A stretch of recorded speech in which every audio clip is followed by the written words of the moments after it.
क्या आपने कभी सोचा है कि सिर्फ एक युद्ध ने भारत की किस्मत कैसे बदल दी? एक ऐसा युद्ध जिसमें तलवारों से ज्यादा विश्वासघात ने जीत तय की। ये कहानी है 23 जून 1757 की प्लासी के युद्ध की, जहां से भारत में अंग्रेजों के शासन की असली शुरुआत हुई। 18वीं सदी का बंगाल भारत का सबसे समृद्ध क्षेत्र। यहाँ के नवाब थे सिराजुद्दौला। बंगाल की संपत्ति पर अंग्रेजों की नजर थी। ईस्ट इंडिया कंपनी यहाँ व्यापार के बहाने आई थी, लेकिन उनके इरादे अब बदल चुके थे।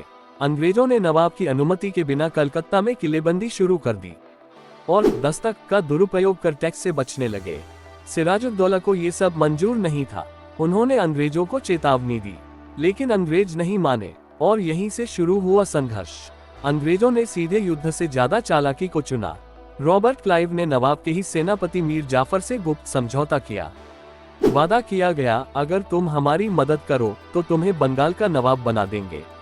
मीर जाफर ने लालच में आकर अपने ही नवाब को धोखा देने का फैसला कर लिया। 23 जून 1757 प्लासी का मैदान। एक तरफ सिराजुद्दौला की विशाल सेना, दूसरी तरफ अंग्रेजों की छोटी लेकिन संगठित सेना। युद्ध शुरू हुआ, लेकिन तभी कुछ ऐसा हुआ जिसने इतिहास बदल दिया।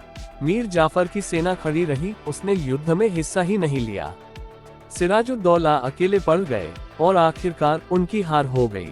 हार के बाद सिराजुद्दौला भागे, लेकिन उन्हें पकड़ लिया गया और कुछ ही समय बाद उनकी हत्या कर दी गई। एक बहादुर नवाब का अंत। एक विश्वासघात के कारण अब अंग्रेजों ने अपना वादा निभाया। मीर जाफर को बंगाल का नवाब बना दिया गया, लेकिन असली सत्ता अंग्रेजों के हाथ में थी। बंगाल की अपार संपत्ति अब अंग्रेजों के नियंत्रण में आ गई और यहीं से भारत में अंग्रेजी शासन की नींव रखी गई। प्लासी का युद्ध सिर्फ एक युद्ध नहीं था, ये भारत के इतिहास का एक टर्निंग पॉइंट था। अंग्रेज अब व्यापारी नहीं, शासक बन गए। बंगाल पर उनका नियंत्रण स्थापित हुआ।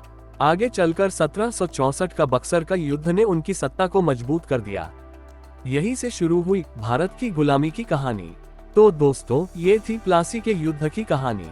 अगर आपको यह वीडियो पसंद आया हो तो लाइक करें, शेयर करें और ऐसे ही इतिहास की रोचक कहानियों के लिए चैनल को सब्सक्राइब करें।